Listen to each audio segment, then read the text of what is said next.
tous et bienvenue dans le Fighter Club Sunday, votre rendez-vous du dimanche soir qui revient en images sur tous les événements fight du week-end. Et le week-end a été très chargé. Je sais qu'on a encore beaucoup de choses à vous dire et Jalito, il est comme ça là. Ça va? Ça va et toi? Il est à côté de moi, ce qui n'arrive jamais. Ça va parce que tu n'as plus ton canapé habituel. Ouais, mais ça va, il est plus gradé que moi. Nos invités du soir, on a deux spécialistes du sol qui sont avec nous. Thomas Le Godec, ceinture noire de JJB, coach aussi de l'Alpha Fight Club. Salut Thomas. Salut à toi. Tout va bien? Bah très bien, écoute. Malgré le peu de sommeil, tout va bien? Le peu de sommeil, je pense que ça se verra à la caméra de toute façon parce que là, c'est pas des valises que j'ai, c'est des soutes à bagages. C'est vraiment là, c'est catastrophique. Ouais, mais c'était pour la bonne cause. Mehdi Othman, coach de grappling, notamment, tu as travaillé avec Cédric Doumbé. Comment ça va, Mehdi? Fatigué aussi, ouais. Mais bon, le sujet était intéressant, donc fallait quand même venir en parler. On a tous veillé en fait pour regarder cette carte en se disant que ça valait le coup finalement de ne pas dormir cette nuit. C'est ça. Allez, je vous donne le programme de l'émission du soir et il est très chargé. 16 secondes, c'est tout ce qu'il a fallu à Benoît Saint-Denis pour choquer tout le Madison Square Garden. Le Français fait une entrée fracassante dans le top 10 des moins de 70 kg en mettant KO Benel Dariush. Entre ceinture BMF et prétendant au titre, quelle peut être la suite maintenant pour le God of War? Il l'a fait, Islam Makhachev est entré encore un peu plus dans l'histoire de l'UFC en devenant double champion après les moins de 70. Le voilà roi des moins de 77. Qui peut donc maintenant le faire chuter? Un combat de titan face à Ilia Topuria est déjà dans toutes les têtes. Et puis un nouveau champion et des prétendants à l'appel. La KT des moins de 77 est en plein mouvement en ce moment. On l'a vu hier soir à New York. Carlos Prates a sans doute définitivement écarté Leon Edwards. Michael Morales a éteint la hype de Sean Brady. Et Yann Gary va tenter d'écarter Belal Muhammad des débats le week-end prochain. On fera le point sur tous ces prétendants et il y a énormément de choses à dire. Ça va? Le programme vous plaît? Nickel, Très bien. Que dire de plus? Bah, tu vas devoir parler un petit peu plus. Oh, t'inquiète pas. Le Madison Square Garden, décidément, lui réussit. C'est son jardin. Encore une fois, il s'est mis le public new-yorkais dans la peau. La nuit dernière, Benoît Saint-Denis a marqué les esprits 2 mois seulement après sa victoire face à Mauricio Ruffi à l'UFC Paris. Sa nouvelle victime, Benel Dariush, qui n'aura tenu que 16 secondes.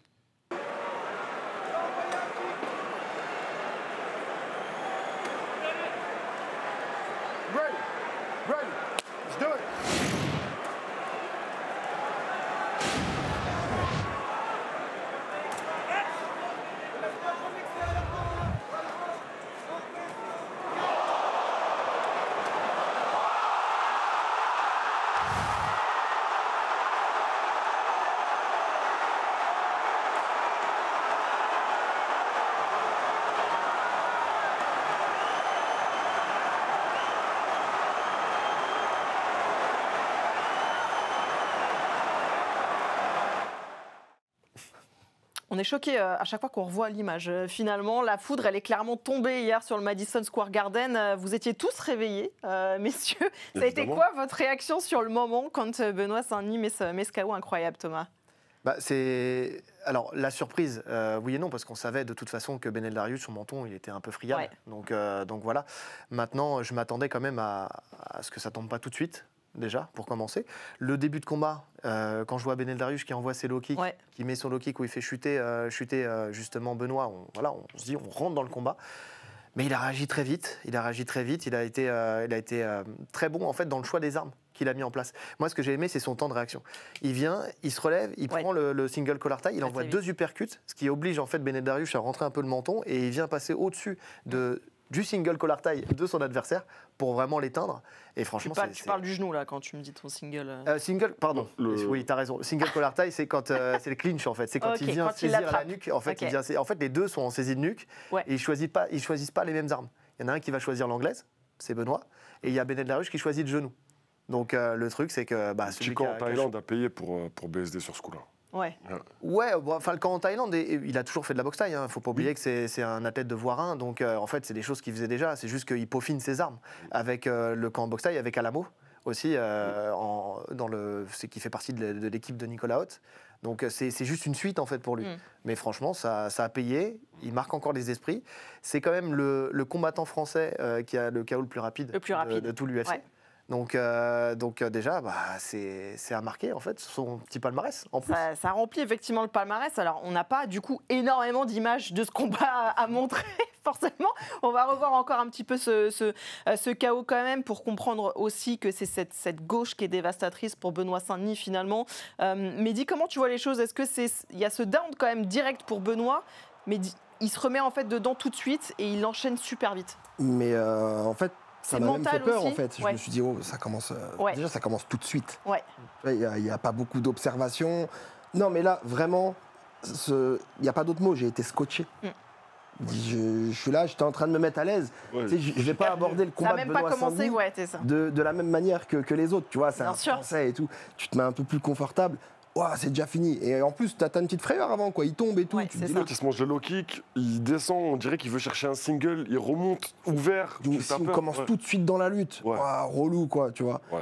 Et non, mais ouais, scotché. Il n'y a pas d'autre mot, scotché. Ouais, Premier truc que je me suis dit. En plus, il le met en fausse garde, le crochet. Bon, c'est ça que j'ai bien aimé. Tu vois, À une mi-distance. À mi-distance. Il le met en fausse garde. C'est marrant parce qu'on en parlait en off avec un des techniciens tout à l'heure qui a fait les images. Mais en vrai, je pense que il le fait un peu à l'instinct, là, pour le coup. Alors, je pense qu'ils ont dû travailler la garde inversée parce qu'effectivement, on sait que Beneil Dariush, il a du mal avec les gauchers. Donc, je pense que ça s'est fait instinctivement. Mais je pense que là, il n'est même pas dans la réaction, dans la réflexion. C'est dans la réaction totale. Totalement. Pour le coup, ça s'est fait assez naturellement. Il se met dedans. Une victoire qui marque les esprits, quand même, performance de la soirée, j'ai envie de dire. Encore une fois, pour Benoît Saint-Denis, c'est sa 5e perf de la soirée, quand même en 8 victoires à l'UFC. Ça pose quand même aussi les bases du spectacle qu'est Benoît Saint-Denis, 6e KO le plus rapide de l'histoire de sa catégorie.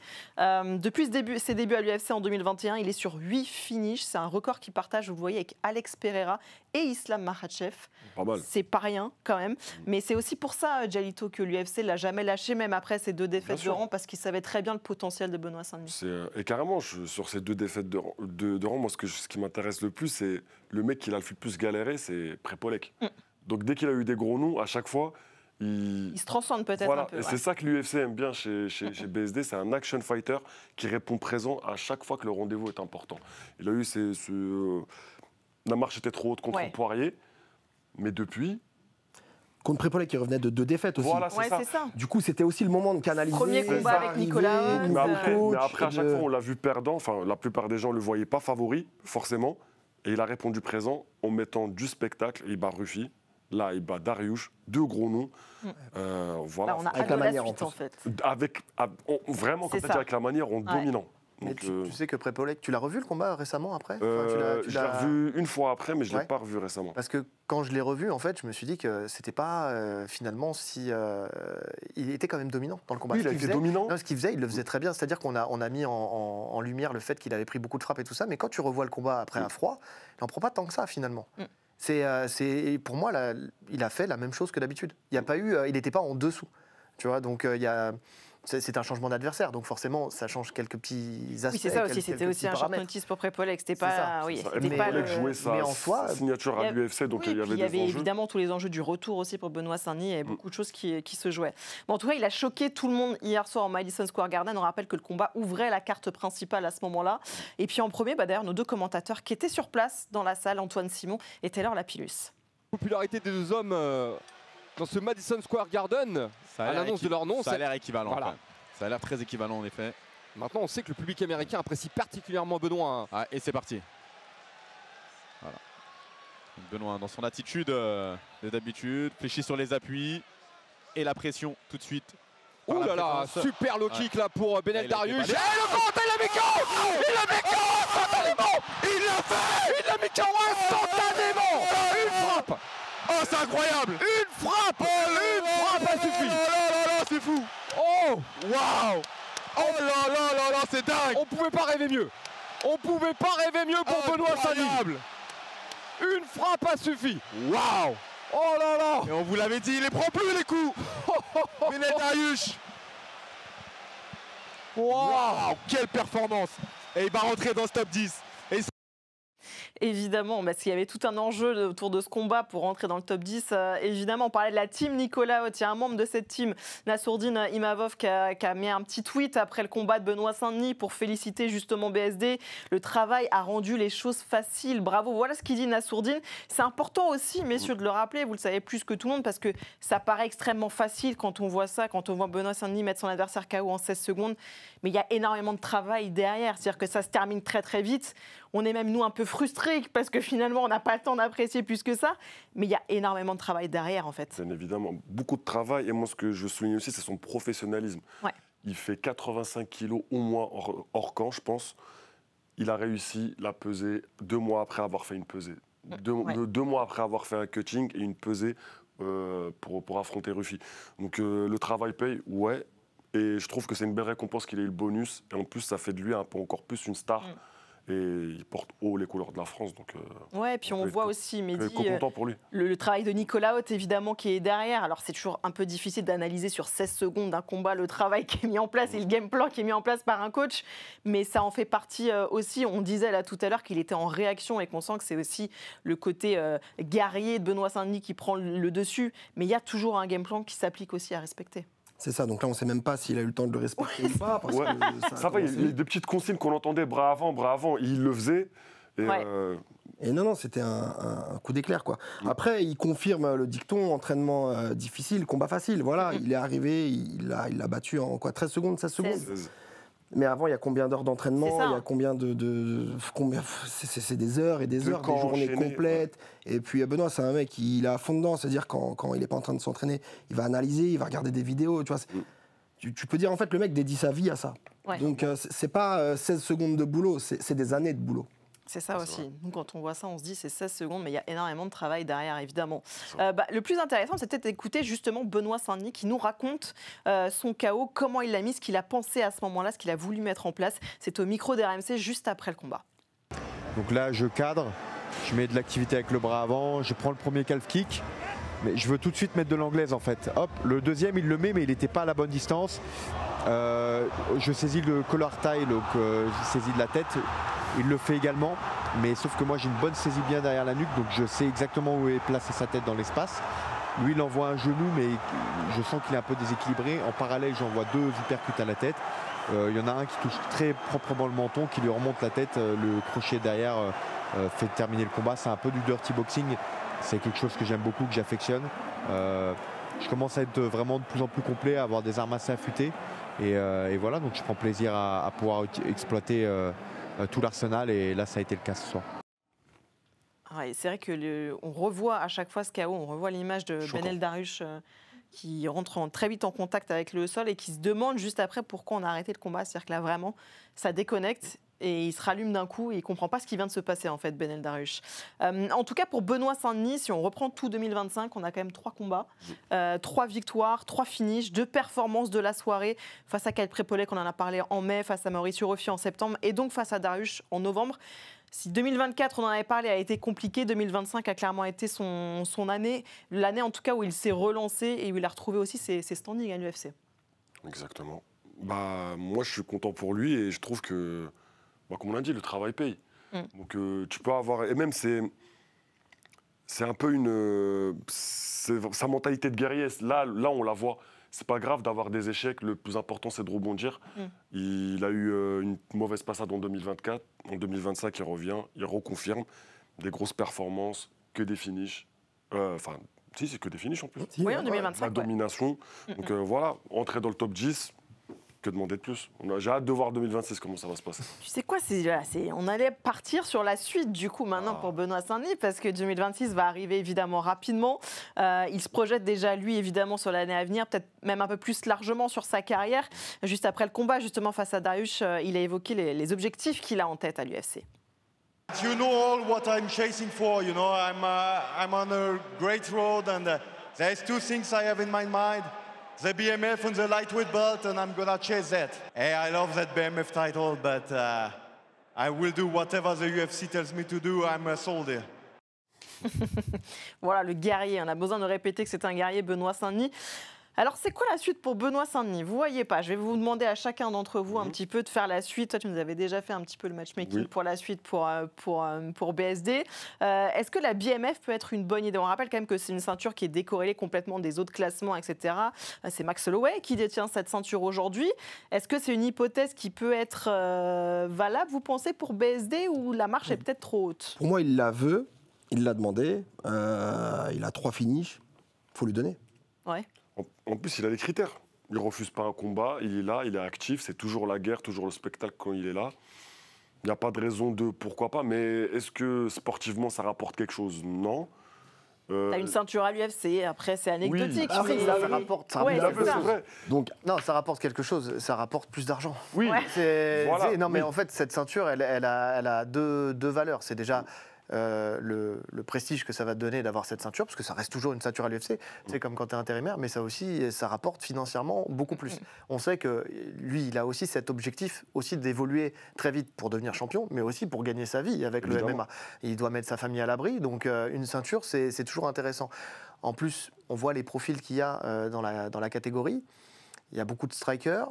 Bon, c'est des mecs puissants, ça commence à devenir tous des bourbiers. Donc, quitte à choisir un bourbier, autant prendre un bourbier avec un petit truc en plus, du chocolat en plus. Bah oui. Donc, cette ceinture, pourquoi pas? En plus, s'il arrive à accrocher à Holloway, derrière... Ça envoie quand même un sacré signal à la catégorie. C'est vrai, mais je pense que là, c'est fait, c'est signé, ça va être Oliveira contre Holloway. Donc peut-être pour la BMF. Ouais. Regarde ce qu'a dit Dana White juste après le combat, parce qu'évidemment, c'est pas passé inaperçu ce qu'a dit BSD au micro. Dana White l'a évidemment entendu. Et Dana White valide le profil de Benoît Saint-Denis justement pour cette ceinture BMF. Alors, est-ce que ça va être fait là, rapidement dans l'année? C'est vrai que la BMF, il n'y a pas vraiment de récurrence finalement dans la ceinture. C'est un peu aléatoire. C'est quand ils veulent. Voilà, c'est quand Dana White décide de le faire. Mais je pense quand même que faire c'est une revanche. Oliveira contre Holloway. C'est deux gros noms, deux des plus gros noms de la KT qui vont peut-être plus avoir la chance pour la ceinture. Donc je pense qu'ils vont quand même privilégier ça parce que c'est quand même plus vendeur, il faut être réaliste, qu'un combat avec BSD. Mais pourquoi pas? Parce qu'il a quand même une hype qui monte vraiment BSD. Hein. Oui, mais tu regardes par exemple un combat contre... Il y a Dan Hooker qui est un peu dans le même, on va dire, dans le même range que lui. Je pense quand même que Holloway... Oliveira, d'un point de vue international, si on regarde en dehors du prisme français, c'est quand même un plus gros combat, c'est plus vendeur, mais il a toujours une place pour être le prochain. Pour la suite. Voilà, il y a un risque qui peut être pris par l'UFC, c'est si jamais il projette de faire cette ceinture BMF à la Maison Blanche, entre Oliveira et Holloway, ça laisse énormément de temps pour faire Holloway contre BSD. Parce qu'on rappelle que la Maison Blanche, a priori, c'est au mois de juillet. Mais en tout cas, vu la fréquence de combat de BSD, il peut combattre très rapidement. Dans les quelques semaines qui viennent, ils peuvent le faire. Donc derrière, si tu veux en tout cas essayer de faire combattre Holloway avant, et ne pas le faire, parce que lui, je pense pas qu'il voudra attendre. Non, mais Holloway est blessé. Il revient pas avant. Ah, ça, j'avais pas l'info. Holloway est blessé, il a dit qu'il reviendrait pas avant. Il veut combattre Oliveira, mais selon ses termes à lui, c'est ce qu'il avait dit. Oui, c'est ce qu'il avait dit aussi, Donc, moi, je pense quand même qu'ils vont privilégier deux des plus grosses stars de la KT. Ça s'entend. Ouais. Bon, en tout cas, on vous a posé la question sur les réseaux sociaux de RMC Sport. Si vous pensiez que Benoît Saint-Denis méritait sa chance pour la ceinture BMF, nous, très autocentrés que nous sommes de Français, nous avons évidemment répondu oui à 70,5% qu'il mérite évidemment d'aller chercher cette ceinture, même si c'est vrai qu'on est un step encore au-dessus si on affronte Max Holloway. On s'est un petit peu avancé plus généralement pour la suite, si on met de côté cette ceinture BMF pour le classement, évidemment, chez ces moins de 70. On a fait nos propres projections parce que le classement n'est pas sorti, n'est pas encore à jour après ces combats de la part de l'UFC. Voilà ce que ça pourrait donner aujourd'hui. Si vous n'êtes pas d'accord, vous en prenez à Anthony Sterpini qui est en régie actuellement. Mais voilà ce que ça pourrait donner avec un Benoît Saint-Denis qui grimpe donc à la 7e place, avec Gamrot qui recule évidemment. On rappelle aussi qu'il y a le Tsarukyan Dan Hooker la semaine prochaine aussi, donc ça peut aussi rebattre quelques cartes. On rappelle que Pimblade, Gaethje sont aussi dans les discussions pour aller défier Topuria. Il peut se passer plein de choses en fait dans cette catégorie, donc ça pourrait être qui le prochain adversaire de Benoît Saint-Denis? Moi, je pense que le plus logique pour moi, ce serait qu'il prenne le perdant de Dan Hooker Tsarukyan. Si c'est Dan Hooker, je pense que Tsarukyan va gagner avec sa lutte, etc. Le style de Tsarukyan va... Ouais. Je pense qu'il le favorise face à Dan Hooker. Et un combat entre Saint-Denis et Dan Hooker, moi je signe tous les jours. Qu'est-ce que vous en pensez? C'est tous intéressants là. Mais il est intéressant. Après, faut voir, c'est celui qui est le plus aussi intéressant sportivement en fait pour le mettre. Faut pas regarder le classement comme ça. Faut pas aller taper trop haut non plus. C'est ça que je dis parce que sinon Gaethje, lui, il a dit qu'il va combattre que pour la ceinture ou peut-être contre Pimblade.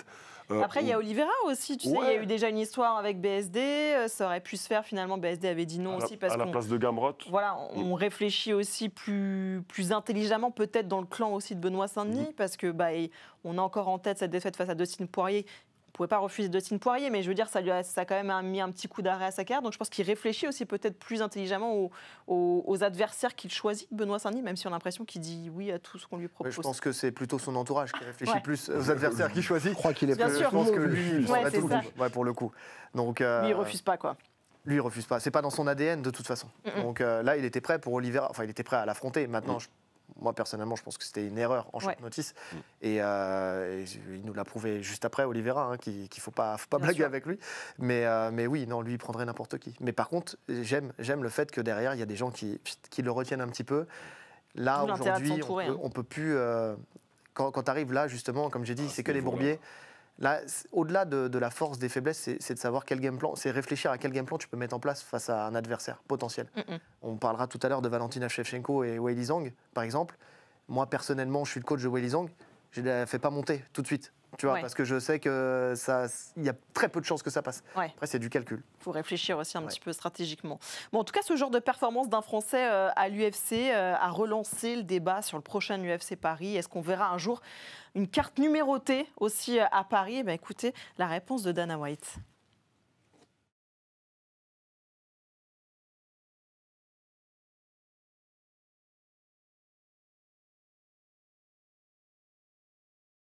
As far as crowds go.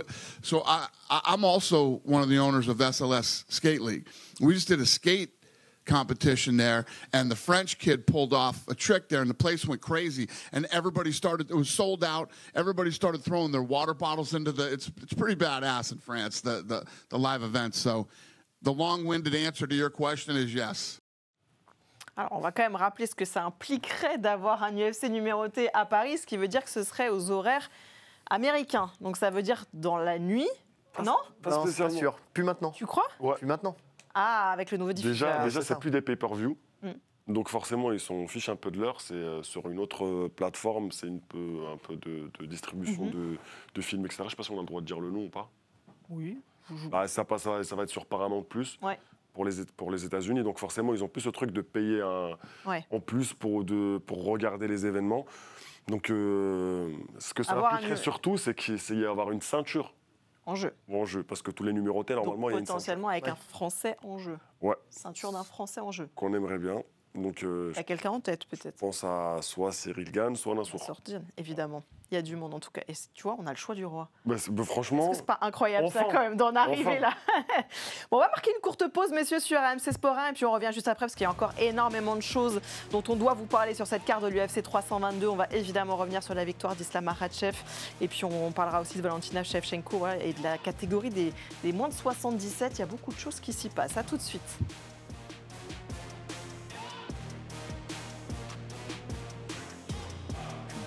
Mais on reste évidemment ensemble sur la chaîne Twitch d'RMC Sport. On va vous faire gagner, comme d'habitude, 20 € de free bet grâce à notre partenaire Winamax. Pour ça, rien de plus simple. On va vous montrer la vidéo d'un KO, vidéo un petit peu modifiée, évidemment. Le premier dans le chat qui nous donne le nom de celui qui met le KO, remporte les 20 € de free bet. J'espère que vous êtes prêts. C'est parti. Vous avez le droit de jouer, mais de ne pas dire tout fort, messieurs, si vous trouvez. T'as trouvé? Mais je dis rien. Il faut qu'il trouve dans le chat. Objectif Brabus. Il y en a qui nous ont dit baiser quand même plusieurs. Mais il a dit avant, même qu'on voit l'image.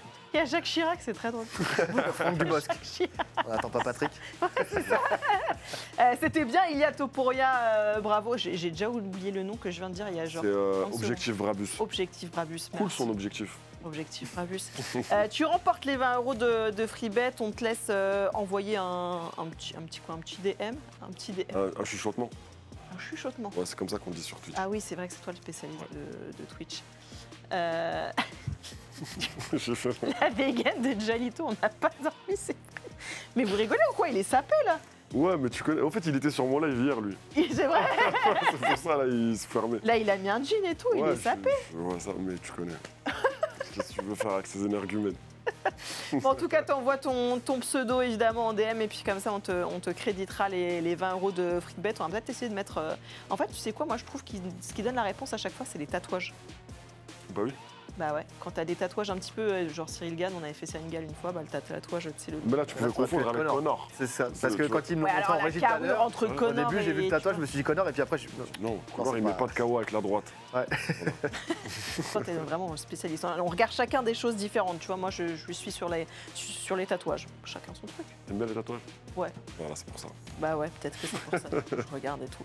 Bah voilà, t'envoies ton petit pseudo et puis comme ça on te crédite des 20 € de free bet et on rejouera évidemment la semaine prochaine.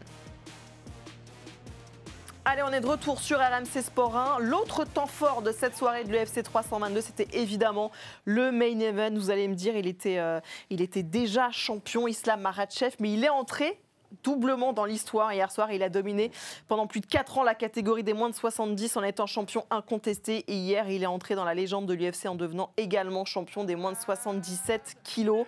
Après sa victoire sur décision unanime face à Jack Della Maddalena. On va revenir évidemment en détail avec vous, messieurs, les spécialistes du sol, parce que, spoiler, tout s'est passé au sol, ou presque, dans ce combat.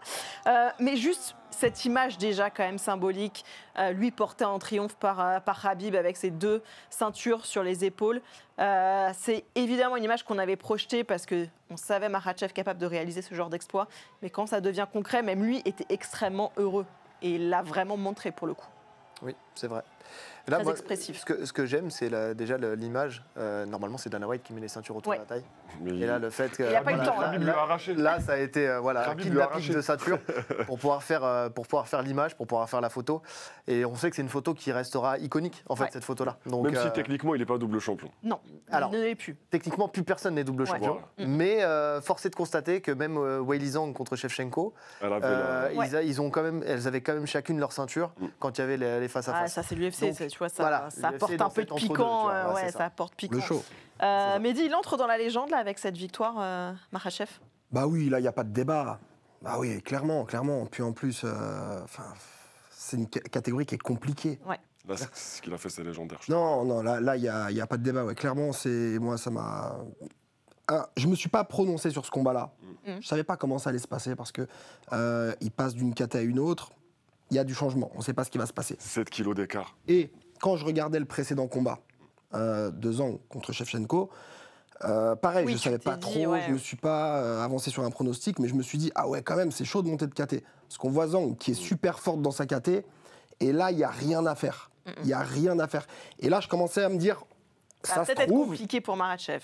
Il y a un monde où il arrive et c'est la même chose, il n'arrive pas à s'adapter à... Bon, après, il a un sacré gabarit aussi. Ouais. C'est quand même Il avait du mal à faire. Les cuttings étaient durs en moins de 70. Je trouve pas tant que ça. Ah ouais? Ouais, je trouve pas tant que ça. Je trouve qu'il était un peu moins impressionnant physiquement que JDM. Moi, je le vois quand même vraiment puissant, je le vois costaud. Il est puissant, mais il est moins costaud. C'est pas Belal Mohamed, par exemple, c'est pas Morales, c'est pas Kamaru Usman. Ça, c'est des vrais welters. J'ai vu les écarts de gabarit en 77, cette nuit, qui étaient beaucoup plus impressionnants que JDM Makhachev. Tu prends les 2 autres combats, que ce soit Brady Morales ou que ce soit Prates contre Leon Edwards, il y avait vraiment un écart de gabarit entre les deux. C'est vraiment les premières choses que j'ai notées dans mes notes. Mais pour le coup, là, je trouvais que justement, il y avait un écart de taille, mais en termes de gabarit, ça ne m'a pas choqué plus que ça. On va revenir dans le détail technique justement avec vous du combat. Juste, du coup, maintenant, ils sont 11 à avoir été double champion. Alors, à détenir 2 ceintures, je ne sais même pas comment on peut dire ça, avoir été champion dans 2 catégories différentes. Voilà. C'est comme ça qu'on peut le dire. Est-ce que vous pouvez nous citer tout le monde ou pas, messieurs? Ça va, là? Oui, on a Randy Couture, on a Pereira, on a Georges Saint-Pierre, on a DC, Daniel Cormier, on a John Jones, on a Makhachev, on a Connor, on a Cerudo, on a Elia Topuria, Amanda Nunes et BJ Penn. Parfait. Oh là là. 20 sur 20. J'ai fait 1 € de free bet aussi ou pas? On peut peut-être essayer de négocier. Non, mais on a voulu vous montrer tout ça parce que ça veut dire quelque chose, mine de rien. Alors, c'est vrai qu'on peut dire que 11, c'est beaucoup. 11 combattants à avoir réalisé cet exploit-là, mais ça veut dire quand même beaucoup. Et si on rajoute en plus que sur ce combat, Makhachev a en plus égalé le record de 16 victoires consécutives à l'UFC qui était détenu justement par Anderson Silva. Il va essayer évidemment de le battre un jour. Ça rajoute encore plus à la performance de réaliser, d'égaler ce record-là sur un combat pour le titre qui te permet d'être double champion, c'est quand même... Dans la catégorie au-dessus et dans ou un changement de catégorie. En fait, il n'y avait personne qui avait réussi à passer de lightweight à welterweight et gagner la ceinture. Déjà, il a le record de défense de ceinture dans sa caté d'origine, en lightweight. Là, il monte. Et il réussit à faire un exploit en égalant le record d'Anderson Silva. Franchement, il lui reste pas beaucoup de... Et on est dans la légende. Voilà, il lui reste deux marches pour moi pour être le GOAT ultime de l'UFC. Ce serait quoi par exemple, ou pas dans cette marche? Oui, mais moi je le vois déjà prendre... le GOAT de la catégorie pour moi qui est Kamaru Usman. Alors, on va en parler évidemment de la suite. Après, et après, il a fini le jeu. On va parler de tout ça, sachant que ça va faire des... Attends, on va parler de tout ça évidemment dans quelques instants. Juste, ça va être votre moment aussi, messieurs, un petit peu maintenant, parce que je voyais justement un commentaire dans le chat tout à l'heure nous disant que je trouve ce genre de combat parfois un petit peu soporifique. Alors je sais que là vous allez être en train de vous dire mais qu'est-ce qu'on entend? Non, on est tous avec la fumée. C'est vrai. Non. Après il faut regarder. Si on regarde ce combat d'un œil purement technique, comme vous l'avez fait, parce que c'est votre domaine. Évidemment qu'il y a énormément de choses à dire et c'est ce qu'on va voir avec vous. Mais peut-être qu'il faut justement vulgariser et expliquer tout ça quand on regarde nous avec un œil un peu extérieur où on se dit un KO est marquant quand tu te prends un jab, une gauche, peu importe, comme ça a été tout à l'heure pour BSD, où on voit tout de suite, on comprend tout de suite ce qui se passe. Là, on a besoin d'un petit peu d'éclairage et c'est grâce à vous qu'on va voir tout ça. Tu sais, avant même de commencer, par contre, si on fait le comparatif entre la boxe et le sol, tu sais, on voit le KO, tu dis on voit le KO, c'est impressionnant. Tu vois une belle soumission, ça sera aussi impressionnant. Non, bien sûr. Mais là, c'est parce qu'il n'y en a juste pas pour la précision, c'est que tu prends un mec qui est un expert en boxe, il va regarder que le pied il est à l'intérieur ou à l'extérieur, comment il a mis la feinte, comment il a mis ceci, comment il a mis cela, ce que le lambda ne verra pas non plus. Nous, c'est la même chose, mais avec la partie sol aussi. Donc finalement, c'est pareil. C'est juste qu'il y a moins de soumissions qu'il y a de KO. C'est juste la problématique. On va reprendre des moments clés justement du combat qui, on le rappelle, est allé à la décision, donc jusqu'au bout. Jack Della Maddalena, malgré tout, a réussi à ne pas être soumis par Islam Makhachev. On va regarder les images, vous allez tout nous commenter justement pour qu'on comprenne bien à quel point finalement tout ça, c'est travaillé aussi. On parlait du travail Benoît Saint-Denis tout à l'heure, mais il y a énormément de travail derrière tout ce que fait Islam Makhachev. Là, on va démarrer tout de suite. Je pense qu'on doit être dans le premier. Là, ça, c'est une position dominante qu'il a, qui est intéressante, où il est en demi-garde. Il met toujours la pression sur le genou de Maddalena qui essaye de recréer de l'espace qui sécurise, une distance de sécurité. Là, il a essayé de se relever. Concrètement, il a fait un truc de dingue. Pour moi, il a fait l'action du combat. Là, il a fait un truc de ouf. Il a essayé de se relever. Et Makhachev a été obligé de mettre de l'opposition. Et d'un coup, il a tout relâché pour aspirer l'opposition et essayer de le sweeper. Malheureusement, tu tombes sur un lutteur qui a des appuis de ouf. Ça ne lui a pas posé de problème une seule seconde. Mais pour moi, c'était vraiment une action de ouf. On va juste mettre pause un petit peu. Vas-y, Thomas. Ouais. Non, c'est juste parce que sinon on va passer d'une technique à l'autre. En fait, on est déjà sur l'autre là. Donc décortiquer là, elle était. Donc non, c'est vrai que cette tentative de scramble, c'est typique de JDM. C'est vraiment le travail qu'il fait avec Greg Jones. Voilà, c'est vraiment spécial d'arriver à absorber l'adversaire, de créer une action-réaction. Et tout part de là. Tout part de là, en fait, au moment où il vient désengager la main, il vient saisir à deux mains le poignet, pour pas qu'il s'installe en fait sur la ligne d'épaule, pour pas qu'il contrôle la ligne d'épaule. Souvent, on dit il faut contrôler ligne de hanche, ligne d'épaule. Ce qu'il faisait très bien, c'est qu'il contrôlait la ligne de hanche avec ses hanches, ligne d'épaule avec ses bras. Là, il enlève ce contrôle ligne d'épaule, ce qui lui permet de se remettre à genoux. En fait, il tend le bras, ça lui permet de se remettre à genoux. Ce que fait très bien, par contre, Makhachev, c'est de rester très stable et c'est d'être en body lock. Parce que quand ça va repartir à quatre pattes, là, il y a JDM qui va très vite se remettre tout de suite sur ses mains, sur ses pieds, pour basculer justement Makhachev. Le fait de rester en body lock, il reste avec les deux bras sous les aisselles, ce qui fait qu'en fait, il ne tombe pas. S'il avait été en ce qu'on appelle en seat belt, en ceinture de sécurité, c'est-à-dire s'il avait mis un bras au-dessus de l'épaule et un bras en dessous, là, il aurait pu basculer, il aurait pu perdre sa position et JDM serait revenu au-dessus. Il serait complètement sorti.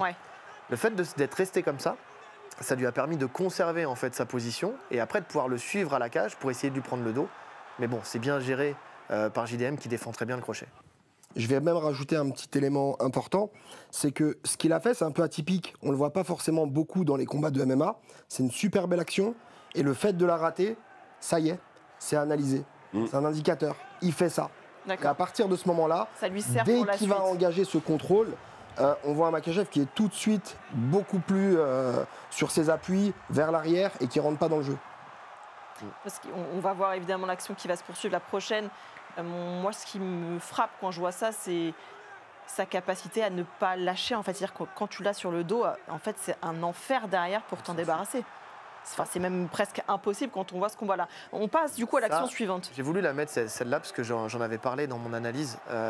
C'est quelque chose qui fait très souvent justement JDM.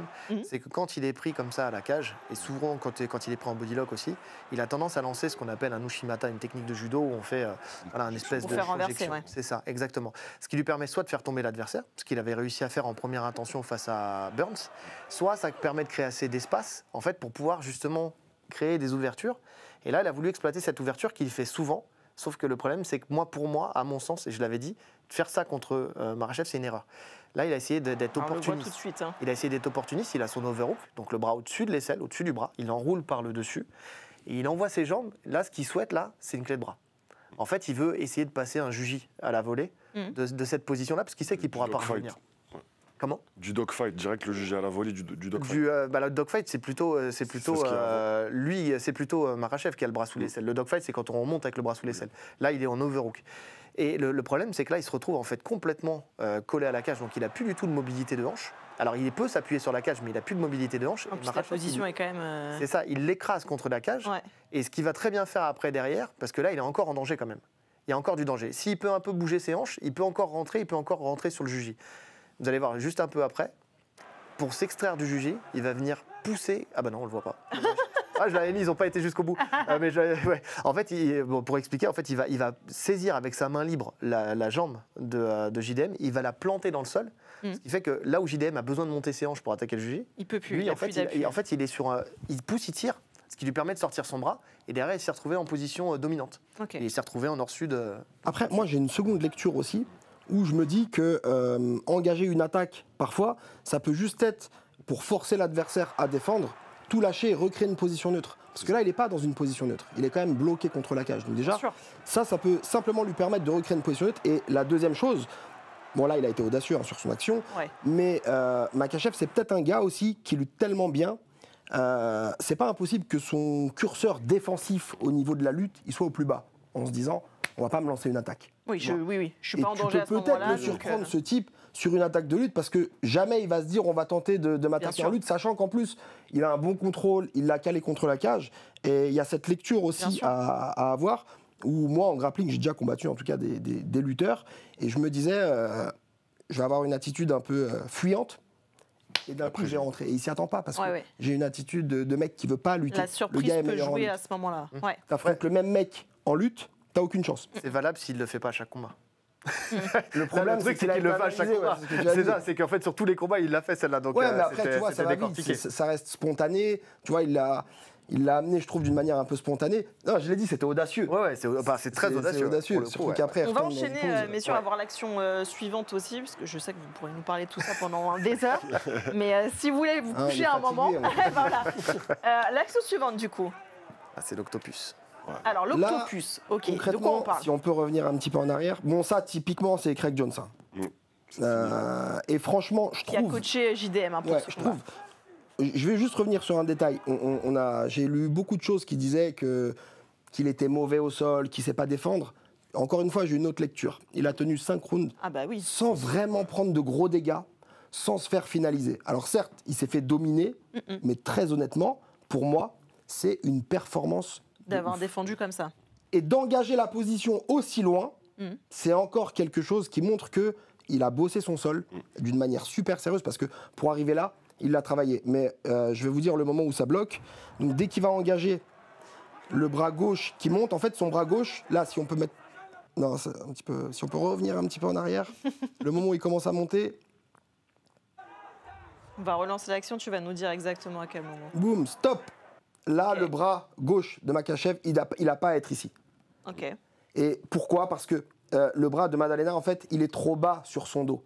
Normalement, son coude devrait être beaucoup plus haut derrière son omoplate pour l'empêcher justement d'avoir cette mobilité d'épaule et de revenir avec cette main face à son visage. Dès lors qu'il a mis sa main à cet endroit-là, ça va être compliqué pour lui de remonter. Sachant qu'il n'a pas crocheté sa jambe avec sa jambe opposée, ça va être d'autant plus compliqué. Mais on sent que Islam, il savait que que Jack allait faire ça.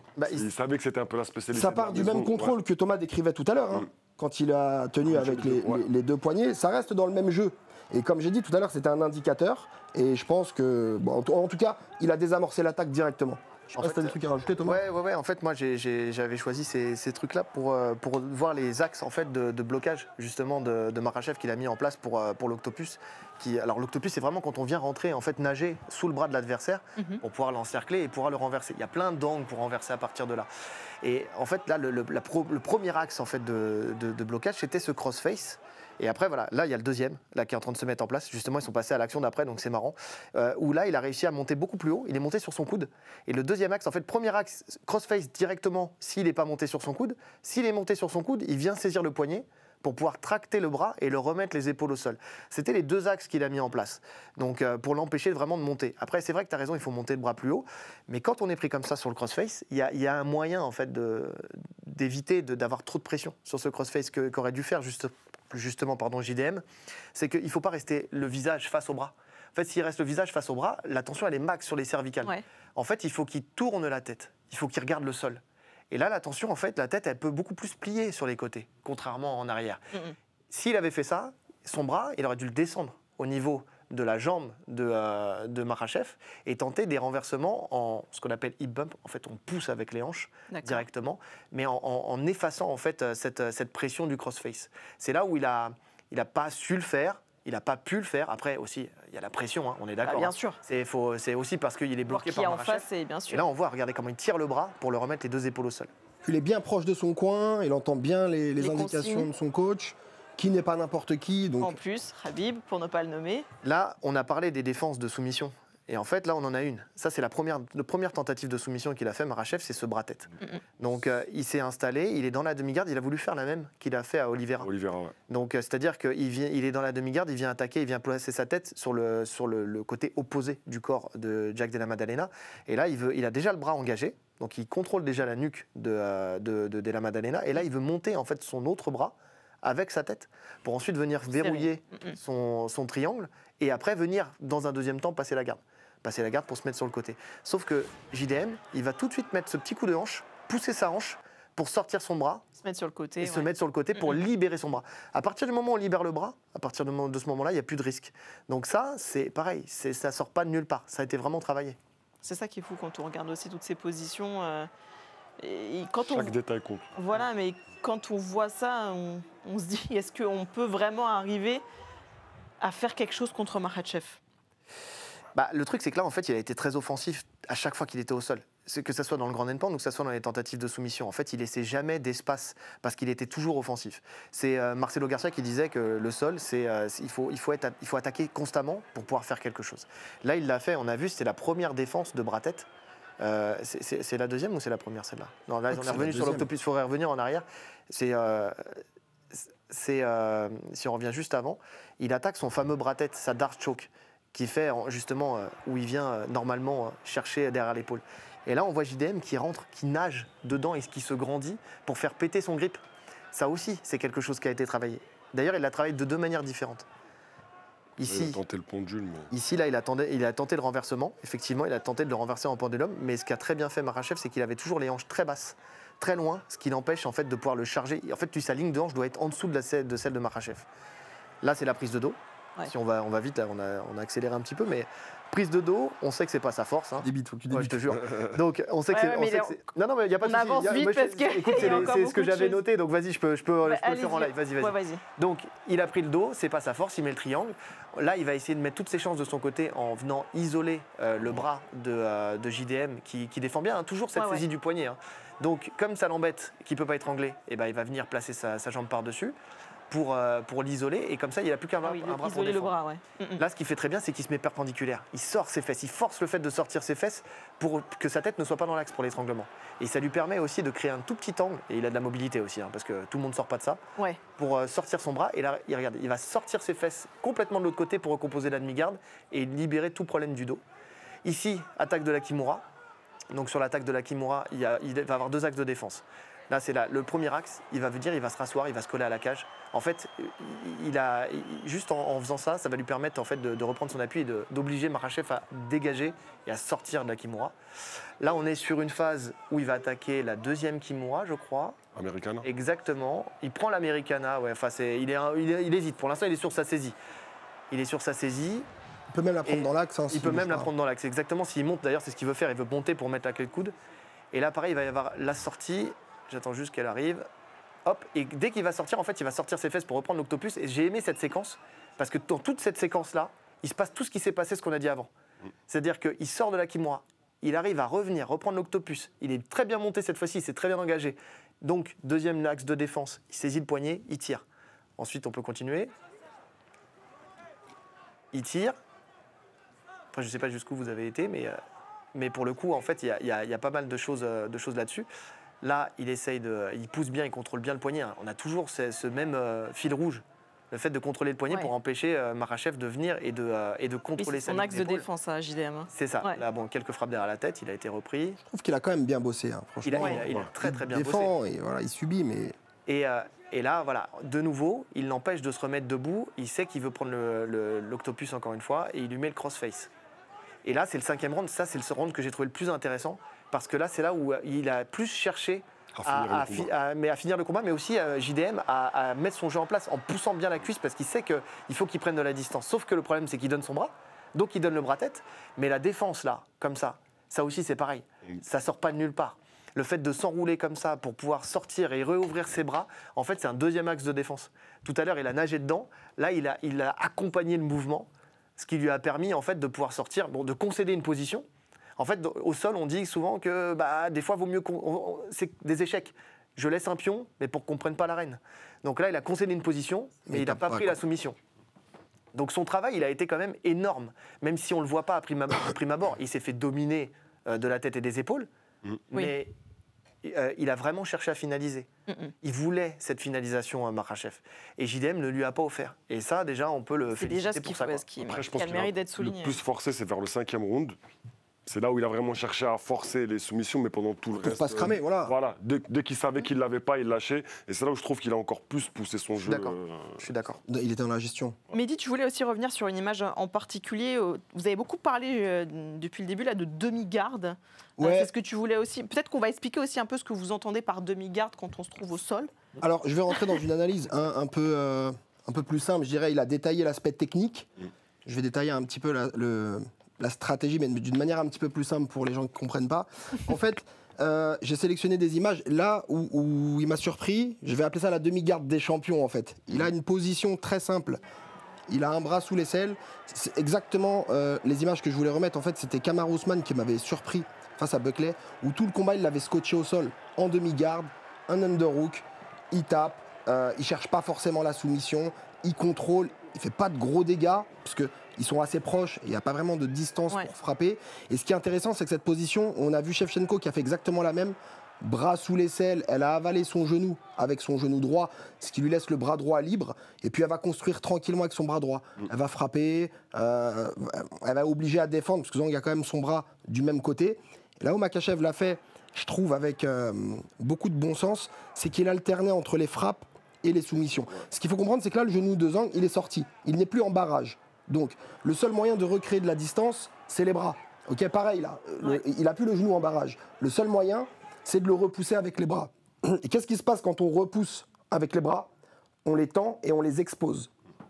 Et on les expose face à un adversaire qui attaque Dars, étranglement en bras-tête, guillotine. Il attaque que des étranglements dans une position qui est vraiment spécifique à ça. Donc sa position, elle lui permet à la fois de conserver du temps de contrôle, tout simplement, avant d'être productif. Elle lui permet d'envoyer des petites frappes et de forcer l'autre à bouger, puisque au temps de contrôle, de toute façon, il va perdre, même s'il ne prend pas de dégâts.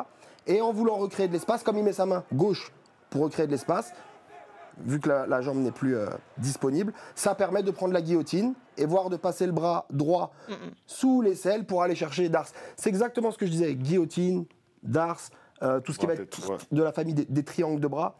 Et en fait, pour moi, c'est une position de dingue.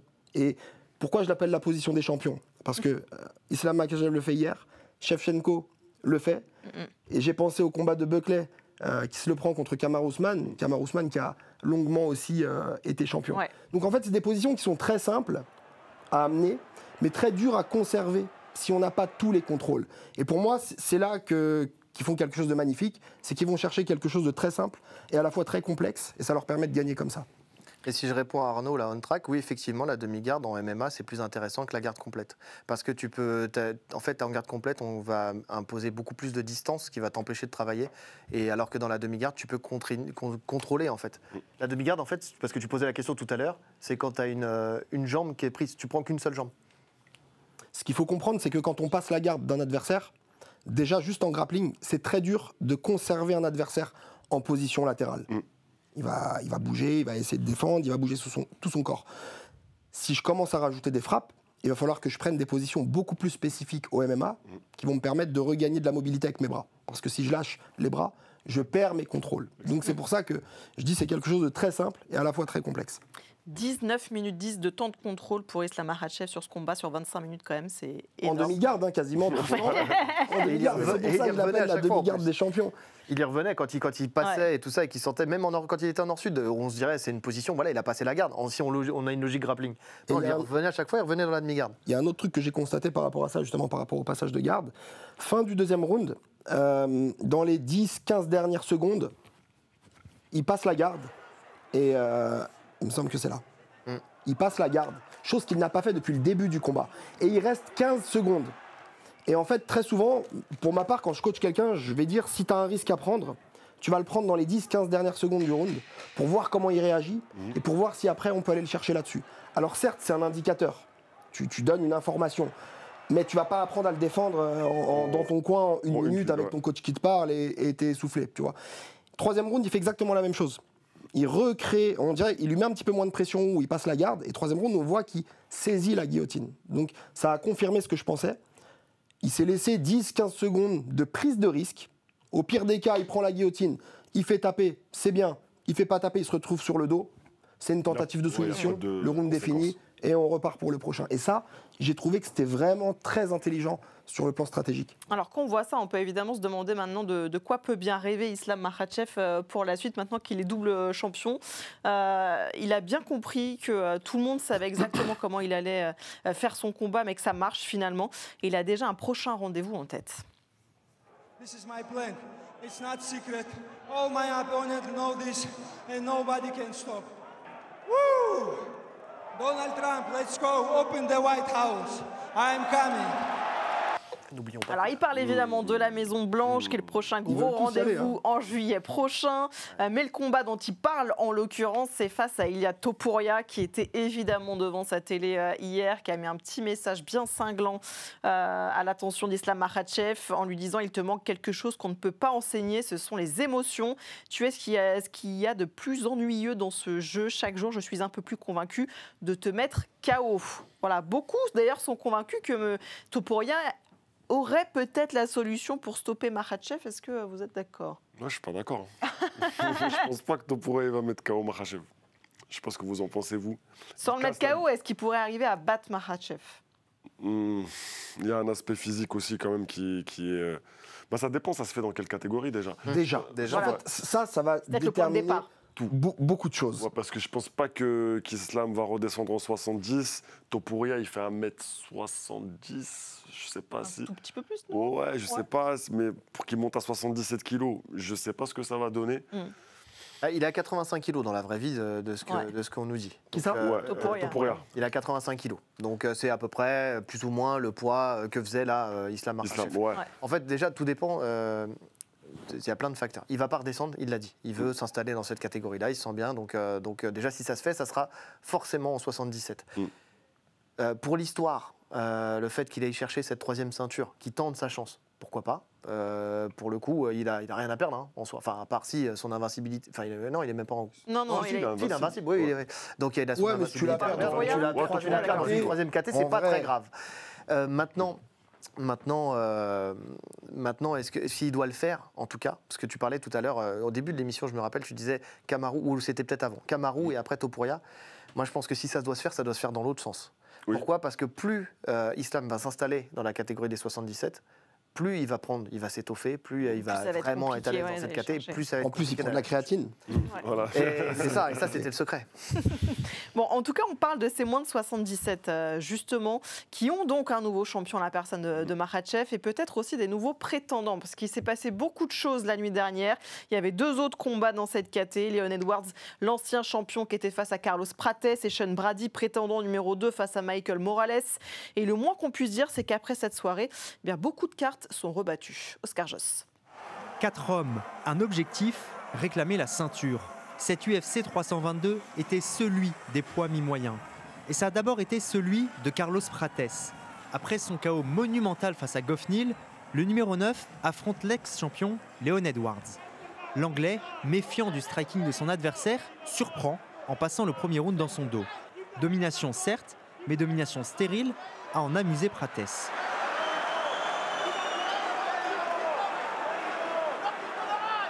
Le Fighting Nerds décide d'accélérer dans la deuxième reprise. Deuxième, qui s'avère finalement être la dernière, sur un bras arrière chirurgical.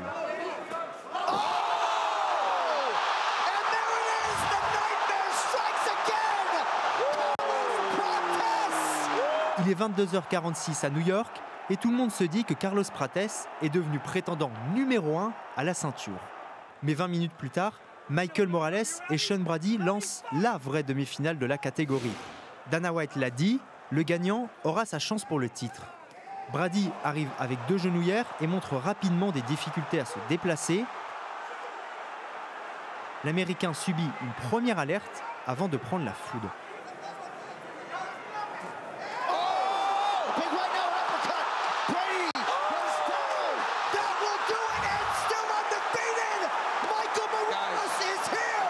Morales passe non seulement en 19-0, mais passe aussi devant Prates.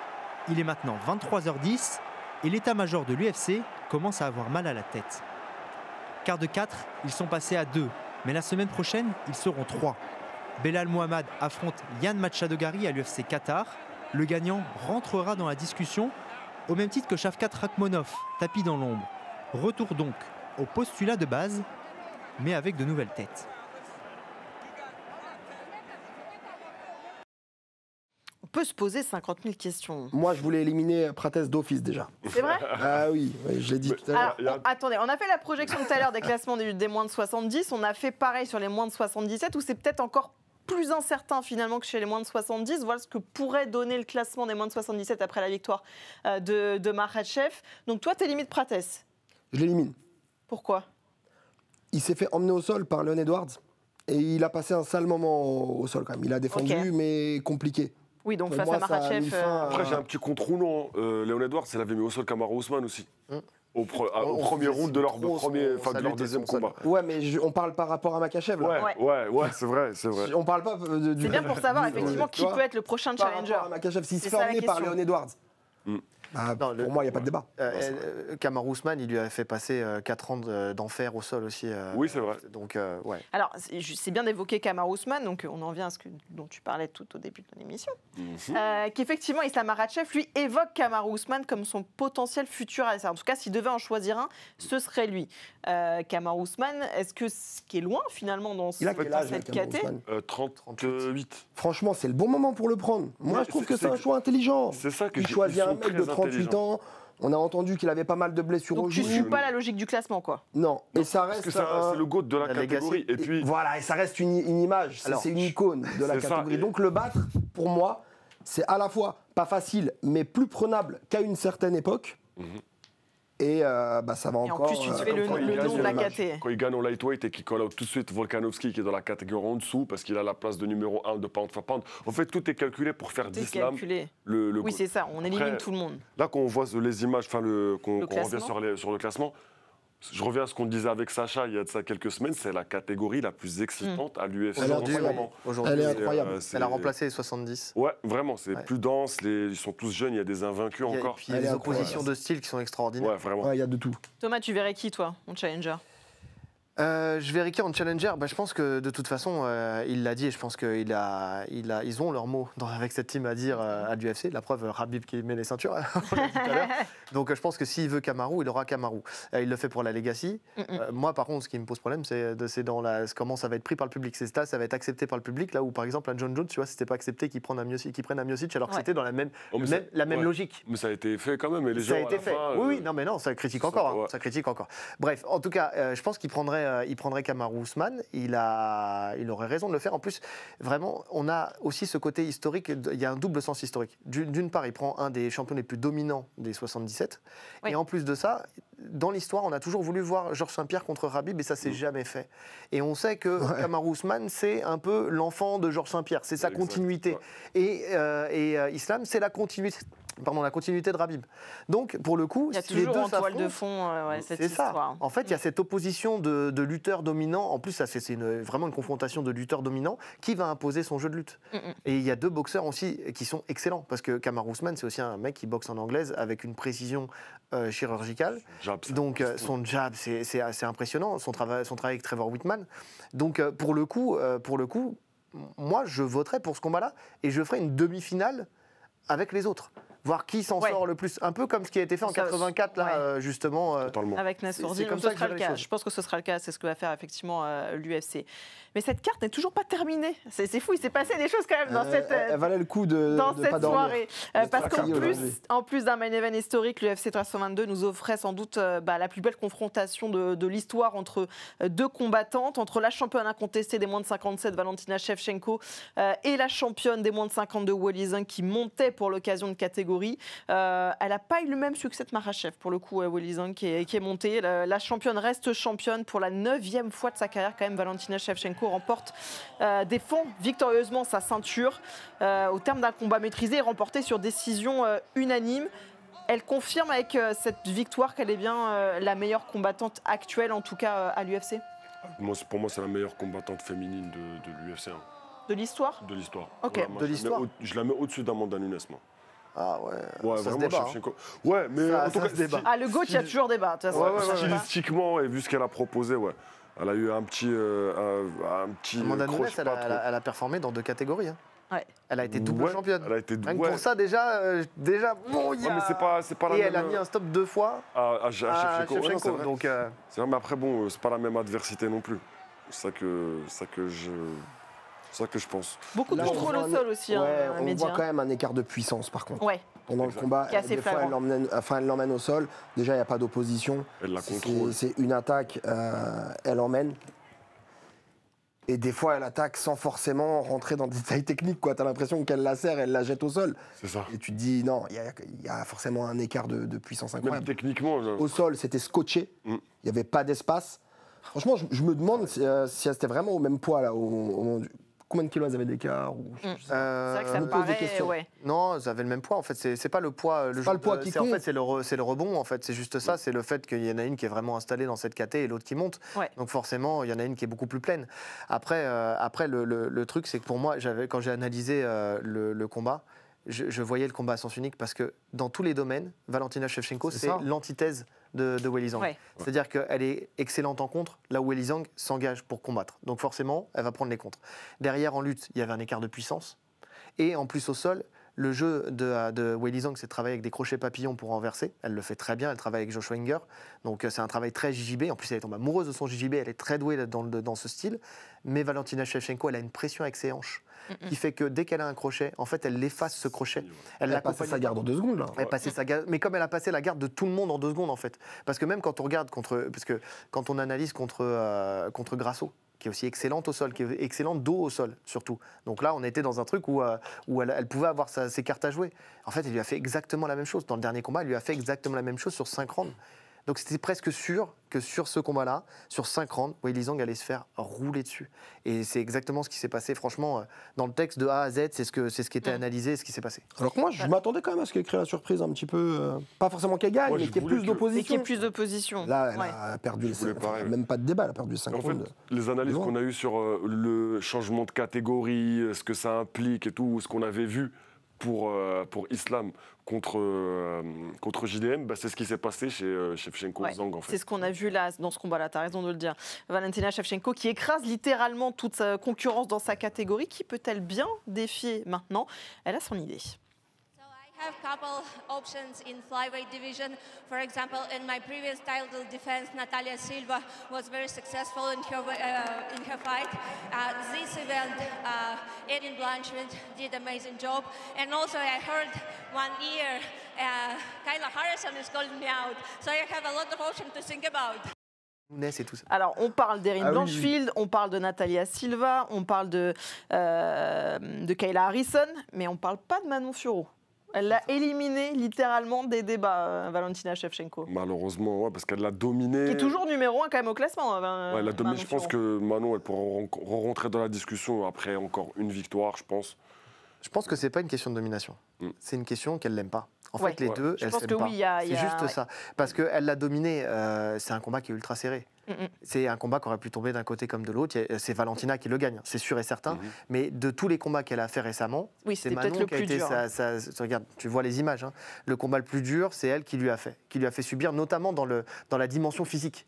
Parce que c'est là où elle domine aussi ses adversaires. Et dans la dimension physique, Manon, elle a pu imposer justement son jeu. Mais le truc, c'est que d'une part, elle sait que c'est un bourbier. Et en plus de ça, elle se déteste. Donc elle a dit qu'elle ne lui laisserait pas sa chance. Elle a dit qu'elle a eu besoin de 11 victoires. C'est ça. Pour avoir de 12 victoires, maintenant il lui en faudra 11. Il lui en faudra 11 maintenant. C'est ça. Et en fait, le problème, c'est qu'elle lui ferme la porte. Comme en plus, il y a des prétendantes derrière. Et comme elle a l'opportunité de pouvoir monter, parce qu'elle a parlé de Kayla Harrison, mais elle a aussi parlé de Nunes, de refaire une trilogie face à Nunes. On parle de ça, potentiellement. Donc elle a tellement en fait de chemin qu'elle peut laisser Manon de côté. Après, Manon, elle en a conscience. Elle a dit, de toute façon, je prendrai des adversaires et puis ça viendra quand ça viendra. Jusqu'à ce que j'ai ma chance, finalement. Messieurs, on arrive bientôt à la fin de cette émission. J'ai encore besoin un petit peu de vous, parce que vous savez qu'on diffuse évidemment l'UFC sur RMC Sport, mais pas seulement. On diffuse aussi le One Championship, qui est peut-être la ligue la plus spectaculaire qu'on vous propose évidemment toutes les semaines. Il y avait Nabil Hanan qui était sur la carte. Ça se termine par une victoire, mais sur décision. Du coup, on a voulu vous montrer les plus beaux finishes. On va faire un petit react dessus comme ça. On va les regarder justement parce qu'il y en a quelques-uns qui sont pas mal. Et ouais. Effectivement, ouais. Je vois aux petites réactions en live comme ça. Allez, mais ça, c'était à quelle heure après le matin? C'était à quelle heure dans la journée? C'était à 14h de l'après-midi. Non. Si, le WAD, c'était cet après-midi. Mais ça, le combat là, c'était bien avant. Je crois que c'était juste avant Islam. Je crois que c'est un des premiers de celui-là, c'était en même temps que Shevchenko-Zhang. Et Peacock. Ouais, mais là, il y a un handicap. Non, mais il a pris le crochet sur le. Blague à part, j'ai déjà vu combattre et son handicap, ça ne le gêne pas en général. Ça ne le gêne pas. Mais là, le crochet, il s'est empalé dessus. Donc. Ça, c'était juste, c'était à la fin de la carte. C'était vers 5h du matin. Il lui manquait un bras quand même. Oui, mais ça, je te dis, Ruotolo qui fait du bon boulot en MMA. Franchement, pour moi, et je le dis souvent, cette génération-là de mecs du jiu-jitsu brésilien, c'est eux qui peuvent changer le game et potentiellement changer d'air. Là, on est dans l'ère dagestanaise. On peut revenir sur une ère JJB avec des mecs comme ça. Des Ruotolo, des Andrew Taquet, tous ces mecs-là, s'ils sont. Ils luttent de ouf aussi. Mais c'est pour ça. C'est ça. C'est pour ça, en fait. Eux, c'est un vrai problème. Ah ouais, ça, lui, c'est mon chouchou. J'étais trop content qu'il regagne. Oh, wow. Ouais, super. Là, il peut reprendre Rotang et tout. Là, je suis content. Ça faisait longtemps qu'il n'avait pas gagné. Dédicace à Baba, d'ailleurs. Allez, kick. Voilà, tu sens qu'il n'en veut plus. Ouais, il y a des moments, le langage corporel comme ça. Là. Et c'est là où tu vois, on repart sur Zhang tout à l'heure, elle a pris énormément de coups au corps. Et même si elle a vraiment accusé le coup, elle est toujours restée là. C'est magnifique. Attends, regarde. Dars, genou. Là, on a l'anaconda. Anaconda genou. Anaconda genou, exactement. Magnifique. Donc le one, je ne suis pas le one, ça veut dire que tu peux striker à la tête quand c'est au sol. D'accord. Parce que je suis pas plus que ça le one. Non mais t'as pas le droit à tout, c'est que les genoux. Oui, c'est vrai. C'est vrai que c'est vrai. Mais les genoux, il a perdu 2 cm dans le combat là après le combat, mais sinon. T'as pas le droit de slammer sur la nuque. Que la moitié de la soumission. Encore une fois, la même chose. La même chose. Parce que je savais qu'au Rising tu pouvais, mais je savais pas qu'au One tu pouvais. Non, tu peux, mais par contre tu peux pas slammer sur la nuque.